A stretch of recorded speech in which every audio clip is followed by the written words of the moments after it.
We stand constantly on the precipice of a destruction we ourselves created.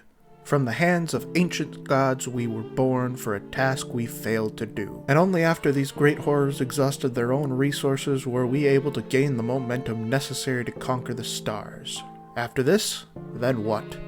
We failed at our purpose and failed to find our own purpose afterward. So we fell to the deepest depths we could. The green savages never want for purpose, for in our creator's desperation all questions were solved for them. The Monkai, though they stagnate like we do, never want for a purpose, as their golden idol, which was indeed their own creation, gave this to them as well.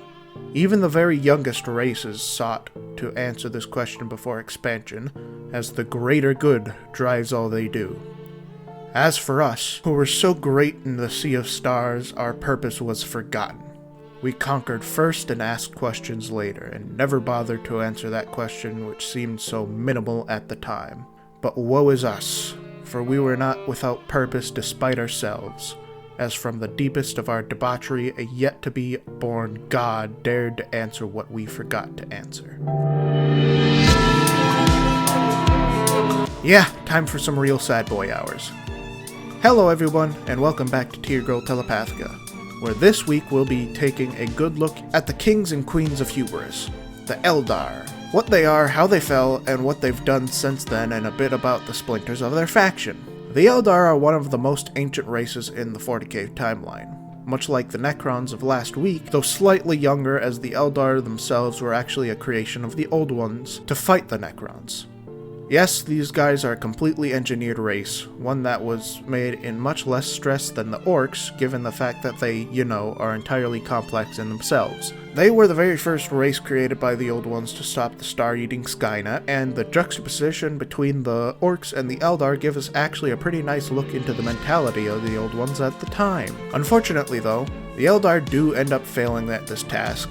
Technically, as at the very end of the War in Heaven, if you remember, the Necrons became focused on breaking their chains, which gave the Eldar a great head start on rolling momentum. Such a head start that indeed the Necrons had to genuinely run away. As a result, given the power level necessary to even withstand the Necrons at all, of course the Eldar conquered the galaxy. Their purpose that was put forward by the Old Ones technically fulfilled. A little too late though. With the galaxy conquered and nobody to tell them what to do anymore, they kinda just went absolutely batshit insane. I can't tell you anything about what they were doing. YouTube would exterminate my channel and I would probably be sent to the Golden Throne as a psyker. However, imagine a play that has everything imaginable going on in it. Everything imaginable. Around this point, our first notable faction of the Eldar was created.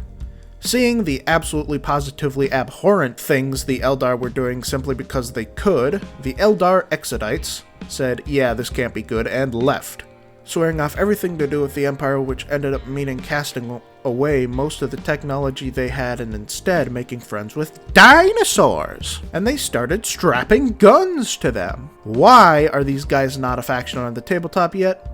Because of that particularly annoying fact, there's not really much else to say about these guys. However, we're about to get to the most significant part of Eldar culture, and actually the most significant part of every culture, because damn did the Eldar ruin everything for everyone. So fans of this particular IP, I must ask you, when I say the Eldar were doing unspeakable things in plays steadily more and more intensely than the last play before it, who does that bring to mind?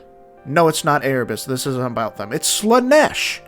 Unfortunately for the Eldar and everyone who was conscious at the time, the steadily snowballing horridness the Eldar was committing became so absolutely abominable that it summoned an entire god of chaos and tore a hole in reality.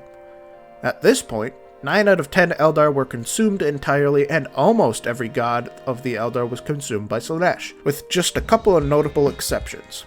Cain got shattered into several pieces. I think the same thing happened to Yanid, don't quote me on that though. Isha got stolen by Nurgle to eat nasty soup forever, and Kegarak kinda just gave the double finger defense and dipped into the Black Library.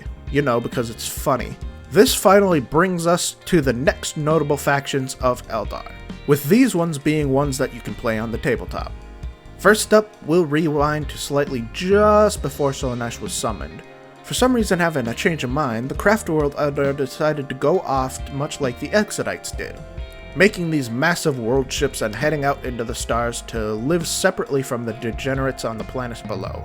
Spared for some reason from Slanesh's birth simply by just being in space at the time, they saw the hell their debauchery created and were horrified, swearing themselves to temperate lives and creating paths of combat to distract from,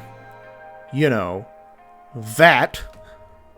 These aspect warriors will get their own episode at some point, as well as the Craftworlds, but for now we gotta pivot back to the degenerates.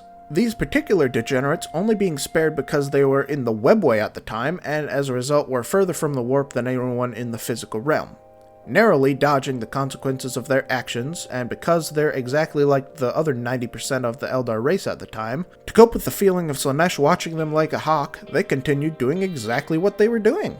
And they discovered that, hey, this seems like it makes that pressure much less horrible to cope with. So, essentially what happens is the faction turns into a pirate raiders issuing from the webway to go capture whatever victims they can find, honestly genuinely feeding Slanesh more than actual chaos-corrupted Slaneshi factions. Lastly comes the few Eldar that fled with Kegarak into the Black Library.